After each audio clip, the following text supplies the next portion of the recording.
Saksi Devi mengatakan botol yang diperlihatkan kepadanya di persidangan ukurannya lebih kecil daripada botol yang digunakan pada saat di Polsek Tanah Abang. Saksi Devi juga mengatakan botol yang dimaksud ialah botol mineral water merek San Pellegrino. Dan kemudian perbedaan lain yang tampak adalah pada bagian tutup botol.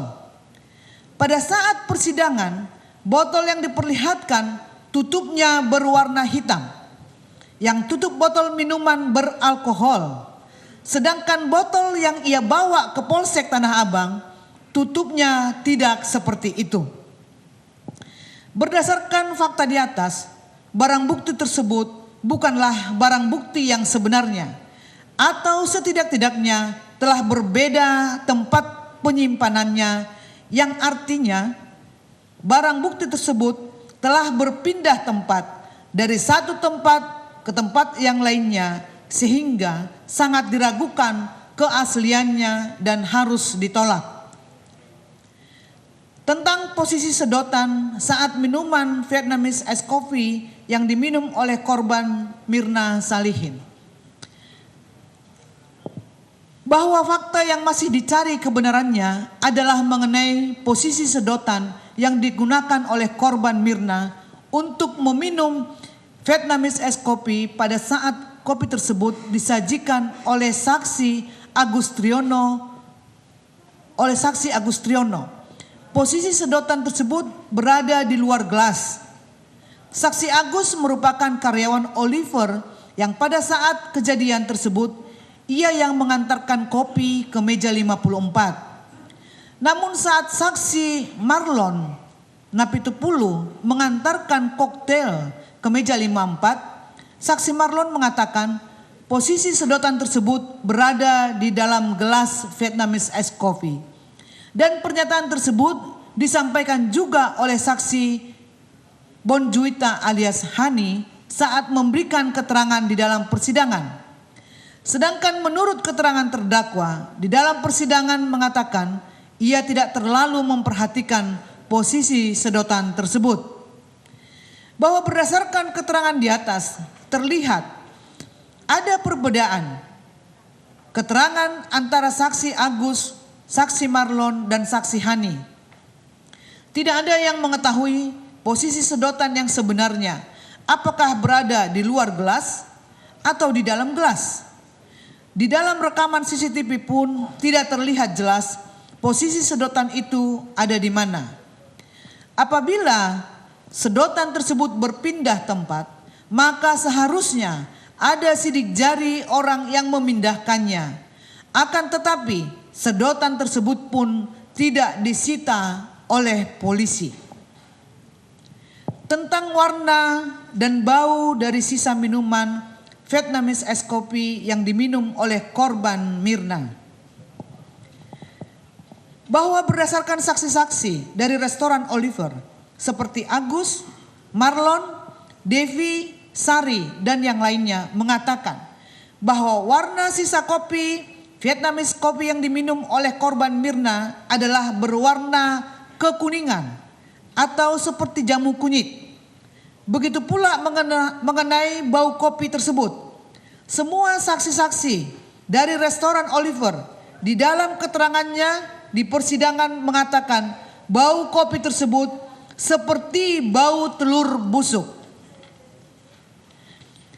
Bahwa hal tersebut sangat berbeda dengan yang disampaikan oleh para ahli yang dihadirkan oleh saudara penuntut umum maupun penasihat hukum. Ahli Nur Samran di dalam keterangannya di persidangan mengatakan kopi Vietnamese Ice Coffee yang tercampur dengan cyanida mengeluarkan bau seperti bitter almond atau kacang almond.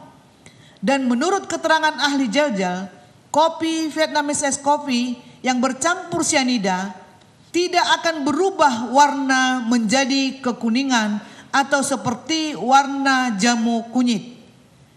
Akan tetapi warna kopi tersebut tetap berwarna coklat susu dan baunya pun bukan seperti bau telur busuk, melainkan bau bitter almond.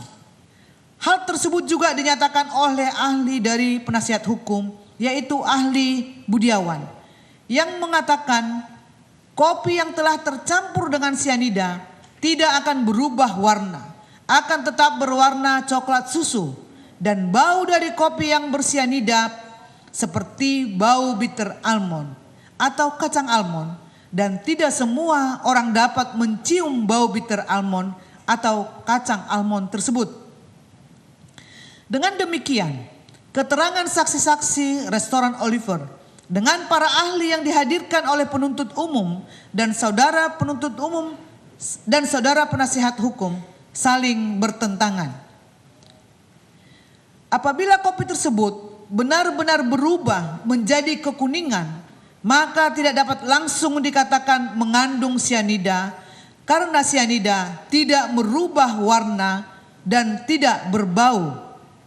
Seandainya kopi tersebut memang berwarna kekuningan atau seperti jamu kunyit, maka hal tersebut dapat saja disebabkan oleh beberapa hal lain, seperti kopi yang busuk ataupun kopi tersebut telah terkontaminasi dengan cairan pembersih mesin kopi.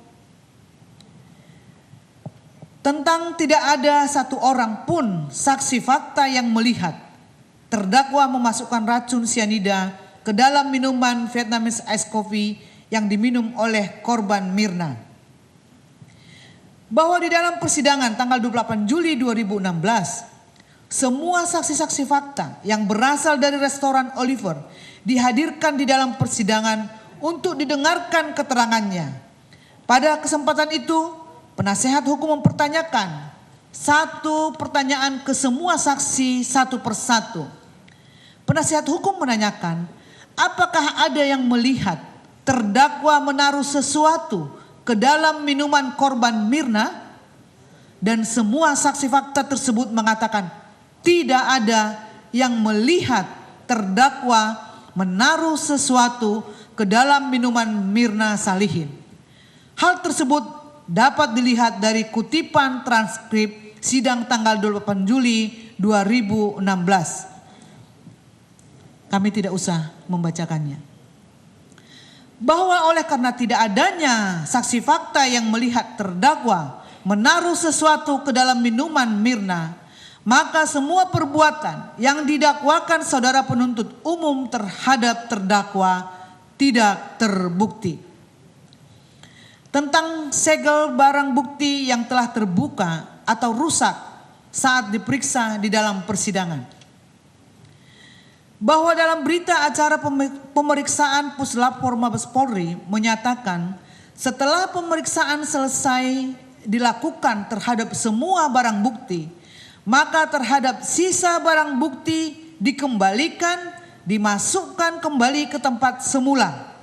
Kemudian dibungkus dengan kertas warna coklat, diikat dengan benang pengikat warna putih, dan dilak segel, dicap yang bertuliskan, senyatanya karya Dharma Puslapor Polri, seperti yang tertera pada pinggir berita acara ini.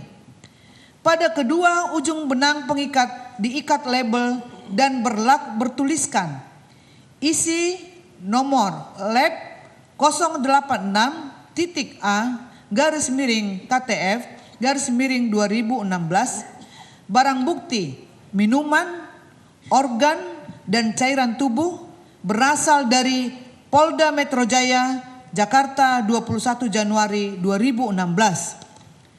Dalam persidangan tanggal 28 Juli 2016, penasehat hukum sempat mempertanyakan kepada saudara penuntut umum mengenai segel barang bukti yang telah terbuka sejak awal persidangan. Saudara penuntut umum mengatakan bahwa segel tersebut dibuka oleh saudara penuntut umum untuk mengecek apakah barang bukti tersebut telah sesuai dengan berita acara. Bahwa seharusnya barang bukti yang tersegel harus dibuka di hadapan majelis hakim di dalam persidangan ini. Apabila segel barang bukti tersebut sudah terbuka, maka tidak dapat dijamin lagi keaslian barang bukti tersebut. Tidak ada yang mengetahui jika barang bukti tersebut sudah ada yang mengubah-ubah atau tidak. Maka dapat dikatakan barang bukti tersebut telah ternodai dan diragukan keasliannya, sehingga barang bukti